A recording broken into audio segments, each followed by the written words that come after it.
Trust me, it's a principle. What you sow, you reap. This is especially true of offering encouragement and support. Now, your heart attitude is the hidden truth unhidden. Your heart attitude is most critical. God measures heart. Why does he do that? Because it's the most important area.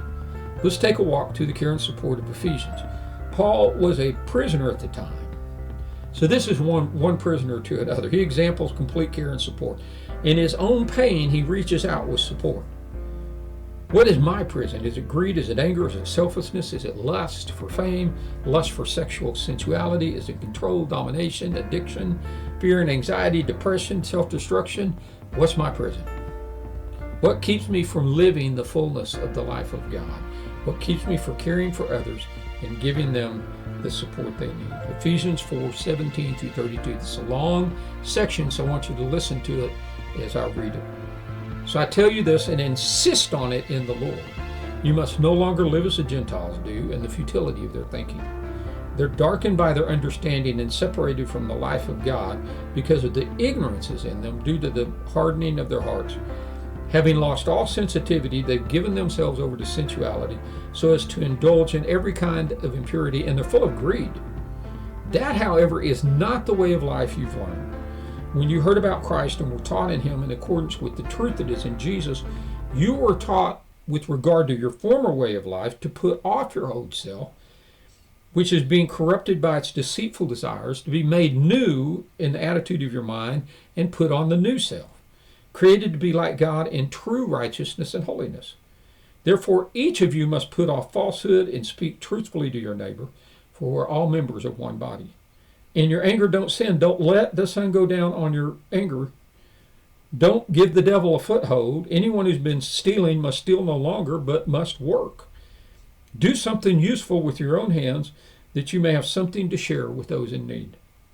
Do not let any unwholesome talk come out of your mouths, but only what is helpful for building others up according to their needs, that it may benefit those who listen. And don't grieve the Holy Spirit of God, with whom you were sealed for the day of redemption. Get rid of all bitterness, rage, anger, brawling, slander, along with every form of malice. Be kind and compassionate to one another, forgiving each other, just as Christ in God forgave you. Now that's the New International Version. There's a lot in there to unpack. There's a few basic diseases that are inside of that. Heart disease, a hard heart. This disease comes from wanting to control my universe. Pride imagines it can control the balance of life. Pride turns a deaf ear to God and imagines the scientific truth of the moment is a full measure needed to make decisions. Pride believes that humans and human reason is superior to spiritual insight and submission to the creator and sustainer of life. Cain, a first-generation human, had a hard heart. He imagined that what he did should be acceptable to God as what God requested of him. Our culture lives with a hard heart. He violated family support. Another heart disease is sensuality and impurity. This disease runs rampant. Through recorded history, we have instances of rape, incest, prostitution, alcoholic abandon. Shows up repeatedly. The towns of Sodom and Gomorrah lived there. The entire world lived there to the extent at the time of Noah, the Lord did a worldwide reset. Our culture lives here. We strive to have the fastest, gamiest, sexiest, and most sensual experience in media and real life. The quest for sensual pleasure drives our purchases and thoughts. It's a selfish personal fulfillment instead of caring and valuing the needs of others. Another heart disease is greed. That disease never ends. We want what others have. We control our businesses to be ever growing in profits and market saturation. People are just another tool in the machine to make money. The poor want to be the same as the rich that they hate by taking the money and resources. The poor want to be the same as the rich that they hate by taking money and resources. The rich want to sit on the riches they have beyond anything necessary for a good life.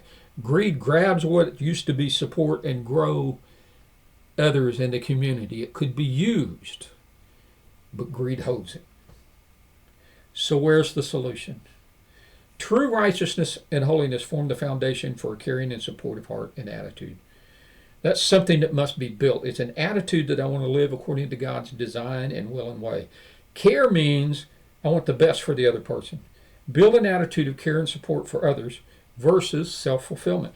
I'll seek it out and develop a lifestyle that's honorable to His design and His will, and I'll build others. Honest lifestyle. Conquer your anger. Avoid the evil stock control. Hardworking, benevolent, encouraging speech, submitted to the Holy Spirit's still voice, kind and compassionate. Avoid vengefulness, slander, anger, bitterness. Be forgiving. Amazing enough, the items that current churchianity proposes to solve the world problems are nowhere on the list of the life of the living God. Church attendance, building buildings, performance services, tithing, financial peace are not critical to the righteousness and holiness of living God's life. They can be good things, and they give us good gatherings and unity points, but they're not the core of a Christ follower's life. They are needful as expressions of the core, but the core is the core. Remember, this is a snippet out of a large letter and a full Bible of helps. There is more to attend to work on. Listening to a balanced leadership, living out our gifts God has given us, fellowship with other believers, honorable family and community living, worship and praise, faithful giving, prayer. Round out a few items that will be helpful given His guidelines. These are activities when we can develop our core heart of care and support and express it and strengthen it. But this is core. Our mental and emotional attitude and posture flow into these other expressions. It's not the expression, but the heart that the Lord wants. The expression comes from the heart. Develop the heart, and actions will follow.